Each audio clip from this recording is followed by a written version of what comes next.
Capítulo 16. Nota sobre la resurrección de los muertos.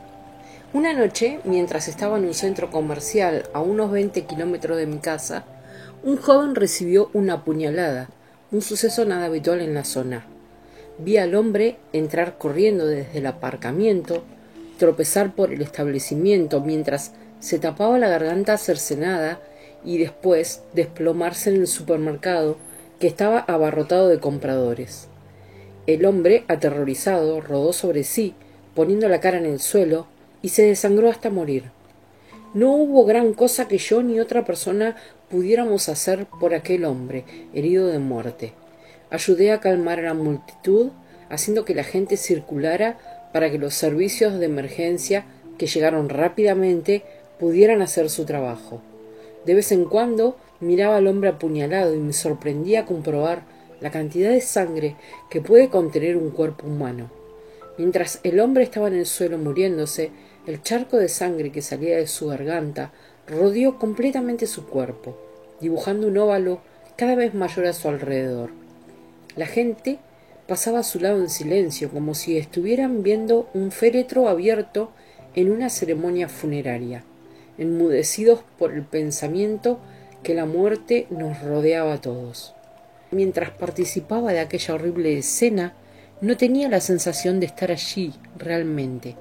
Mientras miraba su cuerpo, dije mentalmente al hombre: «Eso no eres tú, no puedes ser tú, eso no somos nosotros.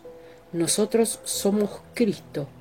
El cuerpo, la sangre, el pensamiento de la muerte, nada de ello parecía más real que una película. No es que fuera incapaz de sentirme conmocionado. Cualquier mal día podía seguir teniendo mis reacciones, pero esta colección concreta de imágenes me hizo ver claramente la irrealidad del cuerpo y lo muy falsa que era la idea de que cualquiera de nosotros pudiese estar contenido en una vasija tan frágil y temporal. La vida de este joven no había completado más de un tercio del recorrido habitual de nuestro viaje en este mundo. Todas sus esperanzas, sueños, miedos y alegrías estaban siendo devueltos a la mente ilusoria de la que procedían. ¿Era esto algo a lo que realmente pudiéramos llamar vida? Más adelante pregunté al Espíritu Santo si pensar de este modo era algún tipo de negación. La respuesta que me vino fue: sí, absolutamente. Es una negación del ego. El proceso de pensamiento que se iba desarrollando mientras contemplaba aquellas escenas no me impedía hacer todo lo posible por ayudar, o como dirían mis maestros, por hacer las cosas que habría hecho de todos modos. Solo que mientras las hacía, mi mente estaba siendo apartada del error en lugar de caer en él. En diciembre de 2000, después de haber reflexionado sobre la muerte y de maravillarme del espectáculo de una elección presidencial que fue decidida por la Corte Suprema más que por la voluntad de los votantes, Artén y Purcell hicieron su 16ª aparición. Artén: no hay gran cosa que decir sobre la experiencia del centro comercial. Digamos que pone las cosas. Gary: así es realmente, no somos este cuerpo. Lo sé, he tenido muchas experiencias que me lo han dicho, pero esta es la primera vez que el Espíritu Santo ha usado un truco del ego, que supuestamente tenía que convencerme de la realidad del cuerpo de otra persona para enseñarme lo contrario. Artén: muy bien, volveremos al tema que estamos tratando dentro de un minuto, pero antes, brevemente, ¿no te ha gustado el resultado de las elecciones? Gary: ¿qué elecciones? Habría sido mejor que ni siquiera las hubiéramos tenido. El candidato comprado y pagado por las corporaciones pierde por 500.000 de votos oficiales, por no hablar del otro 1.000.000 de votos descalificados, principalmente en la zona de las minorías, y la Corte Suprema le hace presidente. Y el voto decisivo es emitido por alguien que fue designado por su padre.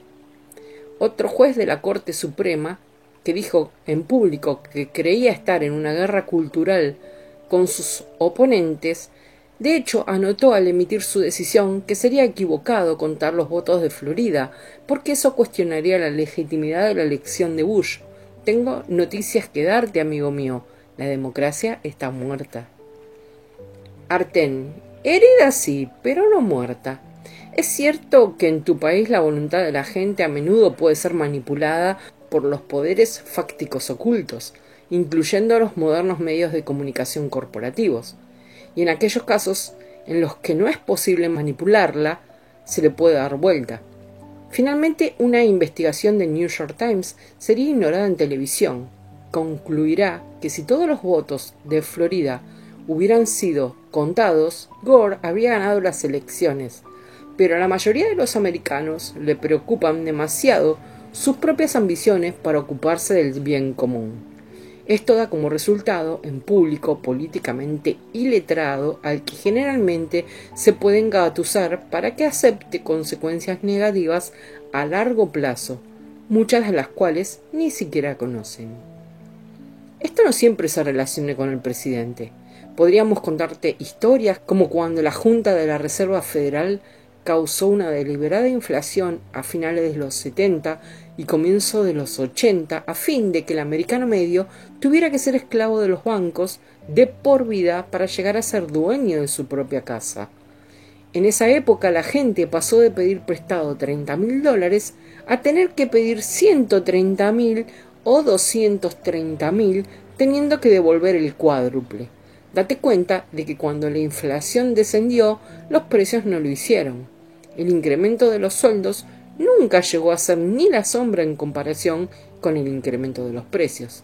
El presidente Carter, un hombre bondadoso y espiritual, fue el pelele perfecto para asumir los costes políticos de la situación. Gary, ¿sabes? Recuerdo algo de eso. El presidente Ford sabía que la inflación era un problema. Todo el mundo lo sabía. Incluso decretó una serie de medidas llamadas WIN. Pero cuando Carter fue elegido presidente, la Junta de la Reserva Federal hizo que los tipos de intereses bajaran. Dijeron públicamente que estaban intentando evitar una recesión, pero en realidad fue como echar gasolina al fuego. ¡Qué estafa! La mayoría de nosotros no prestamos mucha atención a ese tipo de cosas. La gente ha tenido que prestar atención a los resultados de estas elecciones, pero dudo que eso vaya a cambiar nada. Artén, mira el lado luminoso. La política ya no te interesará tanto a partir de ahora. Gary, ¿y eso es bueno? ¿No es eso lo que los dueños corporativos del país desean? Artén, es bueno, en cierto sentido, porque algunas de las cosas que puedo garantizarte respecto a la política es que siempre será constante, estés en el lado que estés. El otro lado siempre estará allí, pegado a ti. Eso no significa que no debas votar como un modo de hacer valer tu opinión. Siempre has votado. La mayoría de los americanos, aunque se declaran patriotas, ni siquiera se molestan en hacerlo. Pero tú deberías votar, perdonar y hacer que ese perdón fuera tu verdadera contribución a la política. Gary, aunque los resultados sean un fraude, Artén, todo es cuestión de percepción, hermano. Los republicanos dirán que Kennedy robó Illinois en 1960. Gary, sí, pero incluso si el alcalde de Chicago falsificó algunos votos para Kennedy de los votantes muertos, Kennedy seguía teniendo suficientes votos electorales para ganar las elecciones de Illinois. No pueden decir lo mismo de Bush y Florida. Además, Kennedy también ganó el voto popular. Como has indicado, desde 1960 han estado pasando muchas cosas raras para cambiar el país, y no precisamente para mejor. Lo que a mí respecta, Eisenhower tenía razón respecto al complejo militar industrial, y uno de sus principales movimientos para conquistar el poder absoluto fue el asesinato de Kennedy. Artén, vamos a entrar en más detalles respecto a eso, pero estábamos hablando de política y elecciones. La cuestión es que incluso si algunas de ellas han sido fraudulentas, a veces se gana y a veces se pierde. Eso es dualidad. Solo con Dios es imposible perder. Y por eso tu verdadero trabajo siempre regresa al perdón. Entonces, ¿puedes perdonar esta elección? Gary, de acuerdo, hermano. Detestaría que mi cuerpo muriera teniendo algo tan estúpido como esto sin perdonar. Artén, excelente. Como sueles pensar que eres un especulador y un capitalista, de vez en cuando nos hemos tomado el tiempo de hablar contigo de dinero y de política. Pero en realidad, tú no eres esas cosas, y no es necesario que seas preciso respecto a los detalles de tus agravios a nivel de la forma. Lo que estás viendo en realidad no está allí. Tú lo has fabricado. Teniendo en cuenta lo que ya sabes, no tienes ninguna razón lógica para proyectar tu culpa inconsciente sobre los ricos, especialmente porque no te importaría ser uno de ellos. Esto significa que tienes una oportunidad perfecta para perdonarte a ti mismo, perdonando a los demás. Lo cierto es que todas estas cosas son lecciones de perdón, y que todas las lecciones del perdón, incluyendo la muerte, son iguales. Hasta esta noche, a veces, has retrasado la aplicación del perdón cuando las circunstancias de tu vida eran particularmente difíciles. Cuando perdonas, como siempre terminas haciendo, y como hiciste incluso en algunos momentos en medio de la debacle electoral, te sentiste bien. Seguidamente tienes la tendencia a deslizarte y a permitirte concesiones en tu forma de ver las cosas. Esto te lleva a una ausencia temporal de paz. A la desdicha le encanta tener compañía, pero eso no significa que tengas que aceptar su invitación. Ya es hora de que lleves la verdad hasta el final. No hagas más concesiones. Eso nos devuelve al tema de nuestra conversación esta noche. Ahora sabes, sin sombra de duda, que no eres un cuerpo y que en realidad no puedes morir, ¿verdad? Gary, cierto. También creo en lo que tanto la Biblia como el curso dicen. El último enemigo destruido será la muerte. Artén, sí. Ahora bien, si no puedes morir, tampoco puede hacerlo nadie más. Si ellos no pueden morir, tú tampoco. Estas dos ideas son una. Pursa, la muerte es un símbolo de tu separación ilusoria de Dios. ¿Qué ocurre cuando alguien que amas parece morir? De repente estás separado, pareces perderle, del mismo modo que pareces perder a Dios, pero eso no es cierto. En realidad no puedes perderlos, como tampoco puedes perder a Dios. Son inseparables. Lloras cuando un cuerpo que amas parece morir, pero como el curso te enseña, en realidad lo que echas de menos es tu experiencia de Dios y del cielo. ¿Y quién podría llorar por su inocencia? Gary, yo lloré por mis padres, pero lloremos por quien lloremos, lo que en realidad echamos de menos es nuestro verdadero hogar y nuestro verdadero estado en Dios. Simplemente no hacemos esa conexión porque es inconsciente. Pursa, eso es correcto. Has tenido muchos padres diferentes en tus numerosas vidas y muchas esposas e hijos. Muchos de ellos han muerto aparentemente mientras tú seguías en cuerpo físico. Así es como funciona el mundo del sueño. Pero solo es un mundo de sueño. Y en realidad estás con Dios. El sistema de pensamiento del Espíritu Santo te está haciendo despertar. Y una vez aprendido, de ti depende hacer tu trabajo y acordarte de él y de su sistema de pensamiento en este nivel. Gary, por eso cuando recuerdo que no debería albergar ningún resentimiento, dejo de hacerlo.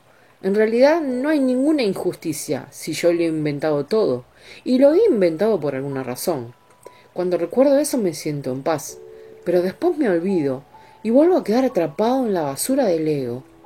Pursa, sí, Y ahí has identificado uno de los mayores problemas de todos los estudiantes serios del curso.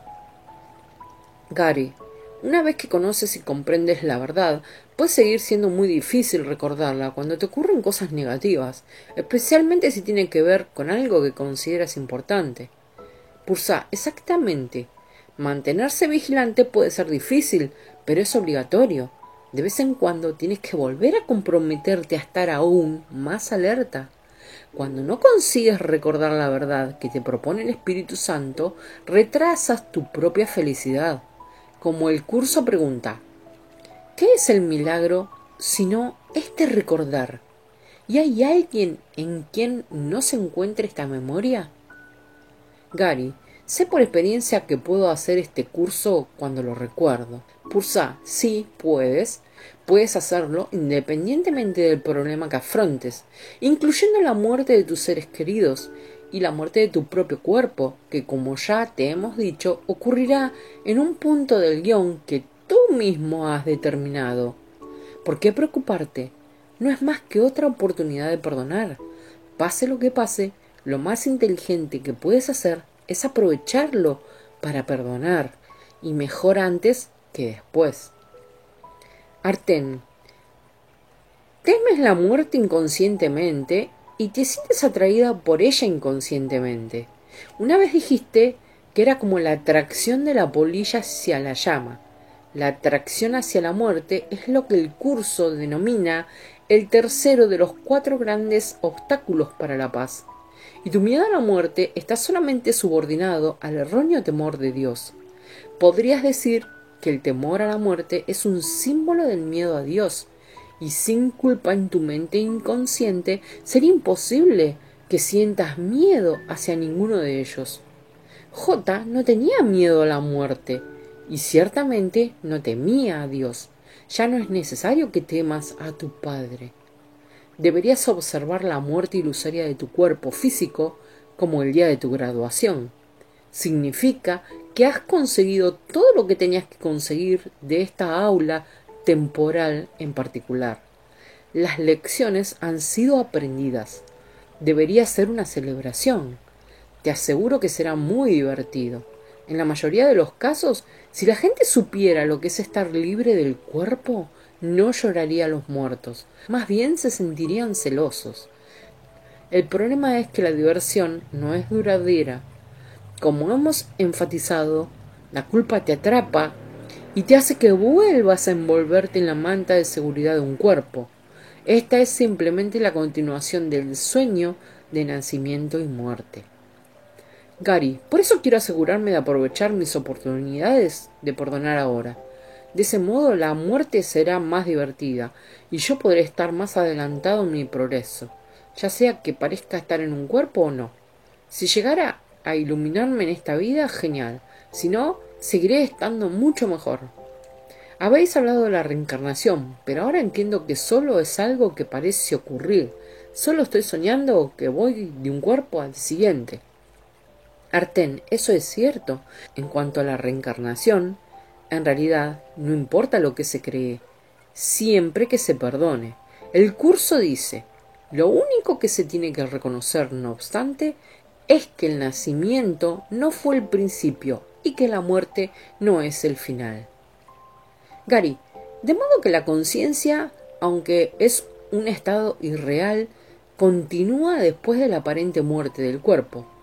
Cuando despiertas completamente del sueño, la conciencia desaparece y experimentas tu unidad con Dios y con toda la creación. Pursa, has sido todo lo exacto que se puede ser hermano. Todos entramos en el reino juntos, porque como he dicho, el tiempo solo es una ilusión. No transcurre ninguna larga espera entre el momento de tu iluminación y la iluminación de los demás, porque la iluminación es un estado de ser que está más allá de los confines del tiempo y del espacio. La mente hizo el tiempo y el espacio, y por lo tanto debe, por definición, estar fuera de ellos. Una cosa más, está bien llorar la muerte de un ser querido al principio. La gente suele tardar algún tiempo en perdonar algo así. Actúa siempre apropiadamente en tus tratos con los demás. Gary, hace mucho tiempo mencionaste algo sobre J sanando a unas personas que ya estaban muertas. Asumo que Lázaro era una de ellas, pero ¿cómo fue que J lo hizo? Arten, el acto de resucitar no es diferente de sanar a un enfermo. El verdadero sanador sigue siendo la mente del paciente. Tú te unes con esa mente a fin de recordarle su verdadera identidad. J estaba tan avanzado que no estaba dispuesto a hacer concesiones respecto a una idea tan importante. Como dice el curso, comentando tu relación con él, tu mente optará por unirse a la mía y juntos somos invencibles. Tú y tu hermano os uniréis finalmente en mi nombre y vuestra cordura os será restaurada. Resucité a los muertos porque sabía que la vida es un atributo eterno de todo lo que Dios viviente creó. ¿Por qué crees que habría de ser más difícil para mí inspirar a los desanimados o estabilizar lo inestable? Yo no creo que haya grados de dificultad en los milagros. Tú sí.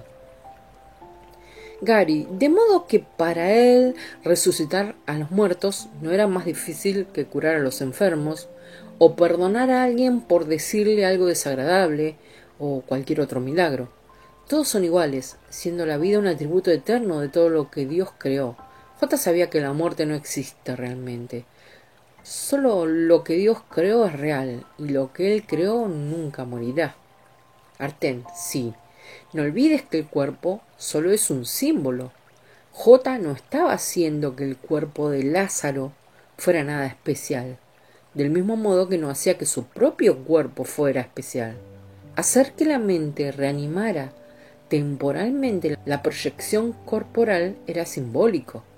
El cuerpo mismo es insignificante. La cuestión es enseñar que simplemente no hay muerte.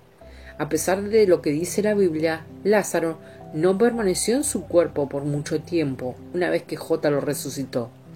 Dejó su cuerpo de lado e hizo su transición alegre y en paz, porque se le había mostrado que no hay absolutamente nada que temer.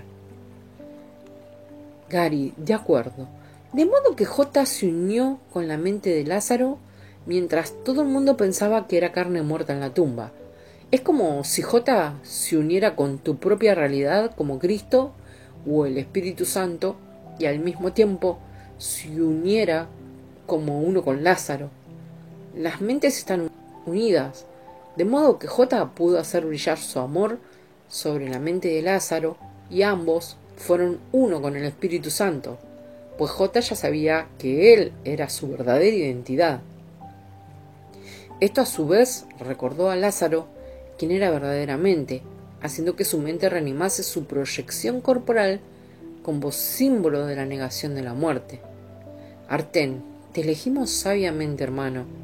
No lo olvides, J estaba todo lo avanzado que se puede estar en su capacidad para unirse a los demás a nivel mental y recordarles su inocencia. Por eso era tan buen sanador. No te sientas decepcionado si no resucitas a los muertos en tu primer intento. Gary, lo entiendo. Si llega el día en que bendigo a alguien cuyo cuerpo esté muy muerto y se levanta y empieza a caminar por allí, entonces lo tomaré como una señal inequívoca de que estoy a punto de algo. Arten, muy bien. Hace años te dijimos que no podrías entender cómo proyectábamos nuestros cuerpos, pero ahora comprendes mucho más y has avanzado notablemente hacia el objetivo. En resumen, proyectas tu imagen corporal del mismo modo que proyectas imágenes cuando estás soñando por la noche. Tu mente está proyectando una película entonces, en tu experiencia. Parece que los ojos de tu cuerpo están viendo tu propio cuerpo y todos los demás cuerpos, pero en realidad es tu mente aparentemente separada la que está viendo sus propios pensamientos proyectados desde otro nivel oculto. Cuando la mente retorna a la totalidad, no hay separación de niveles, y por tanto no hay ninguna película proyectada ni ningún cuerpo que ver. Entonces tu cuerpo desaparece de la película. Como todo lo demás, el cuerpo es una experiencia mental y no física.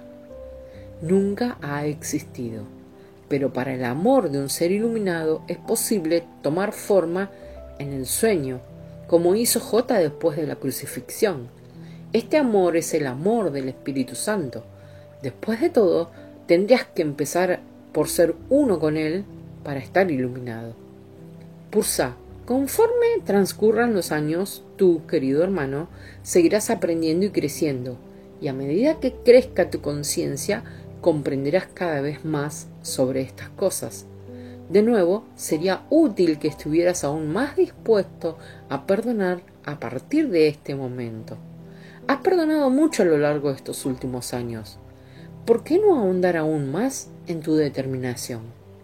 Gary, entiendo. El curso habla mucho de no hacer concesiones y creo que estoy preparado para ser más serio en ese sentido. Pursa, excelente. Deja que otros hagan concesiones respecto a los postulados del curso. Tu trabajo no es detenerlos, solo perdonarlos. Tú no tienes necesidades de hacer concesiones y en realidad no hay nadie más ahí afuera. Solo hay un ego que parece como muchos. No hay creencia donde la concesión esté más voluntariamente aceptada entre los aparentes separados que en la creencia del sueño de la muerte.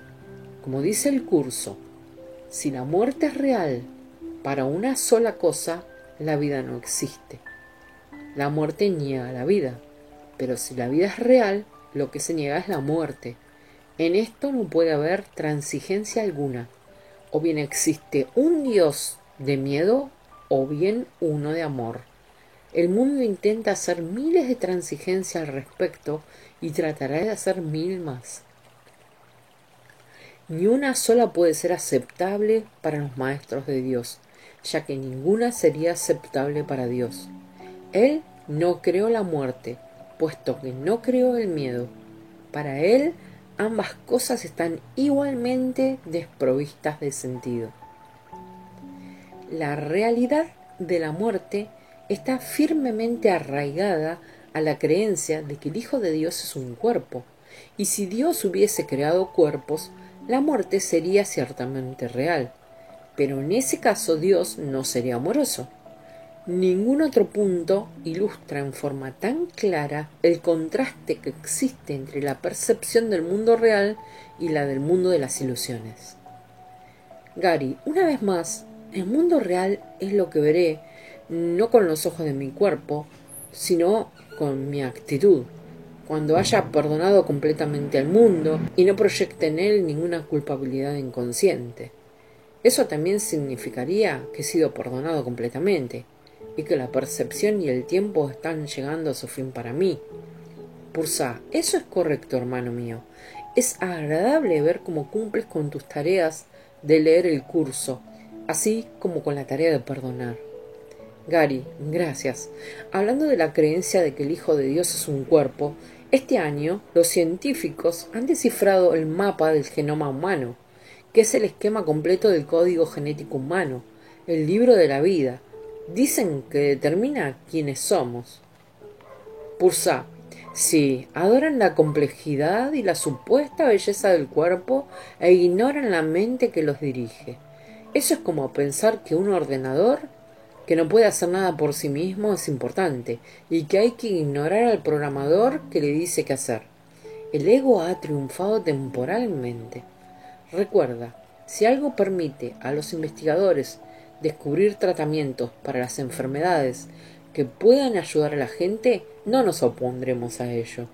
Ya hemos indicado que la mayoría de las mentes pueden curar los cuerpos con más facilidad si media un tratamiento que la persona puede aceptar sin miedo. Pero tienes que recordar otra cosa. Hay personas que cumplen con todas las condiciones físicas para sufrir enfermedades cardíacas y el mal del Alzheimer, que tiene las arterias obstruidas o que tiene un historial familiar nefasto, y sin embargo no muestra ningún síntoma de estas enfermedades. Siempre es la mente la que decide si ponerse enferma o no. y si curarse o no.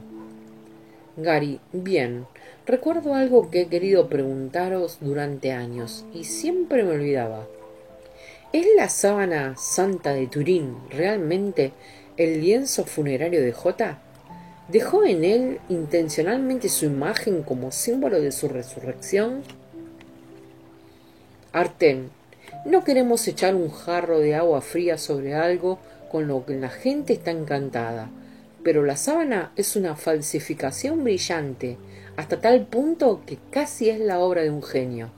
Se le han practicado varias pruebas científicas que han ofrecido conclusiones contradictorias, y algunas de ellas parecen indicar que la sábana es auténtica. Existen otras explicaciones para estos resultados. Tienes que darte cuenta de que la sábana fue hecha en una época en la que era muy importante para las iglesias tener reliquias de figuras famosas. Entonces se consideraba que tenían mucho poder. Déjame que te pregunte esto. ¿Crees realmente que J dejaría algo detrás para glorificar la realidad de su imagen corporal? No. En la resurrección el cuerpo simplemente desaparece. A propósito, la imagen de la sábana no refleja la verdadera apariencia de J, como tampoco la reflejan los cuadros que se han hecho de él. Las pruebas físicas son innecesarias, Gary. Lo único que necesitas es fe. El cuerpo de J no era nada para él. Ahora no trates de hacer que una imagen suya sea importante. El cuerpo, el universo y todo lo que contiene solo son imágenes en tu mente, parte de un juego de realidad virtual. A veces es posible que sea una falsificación convincente de la vida, pero como la sábana es falso. No busques allí tu salvación. Busca siempre a donde la respuesta realmente se encuentra, en la mente donde habita el Espíritu Santo, y la encontrarás. Recuerda, decimos que Dios es y después dejamos de hablar, porque no hay nada más. Pursa, para terminar nuestra conversación sobre el tema de la muerte, recuerda lo que dice el curso sobre tu aparente vida y muerte en este mundo. En cualquier otro estado que no sea el cielo, la vida no es más que una ilusión. En el mejor de los casos parece vida, en el peor muerte. Ambos son, no obstante, juicios acerca de lo que no es vida, idénticos en su inexactitud y falta de significado. Fuera del cielo, la vida es imposible, y lo que no se encuentra en el cielo no se encuentra en ninguna parte. J te llama a estar con Él y a unirte a Él donde la vida realmente está. El primer advenimiento de Cristo no es más que otro nombre para la creación, pues Cristo es el Hijo de Dios. El segundo advenimiento de Cristo no significa otra cosa que el fin del dominio del ego y la curación de la mente. Al igual que tú, fui creado en el primero y te he llamado para que te unas a mí en el segundo. Si estás preparado para responder a la llamada, entonces, sabiendo lo profunda que puede ser la culpabilidad inconsciente, estarás cada vez más determinado a perdonar a tu hermano en cada oportunidad que tengas. Y estarás con él cuando acabe el tiempo y no quede rastro de los sueños de rencor en los que bailas al son de la muerte.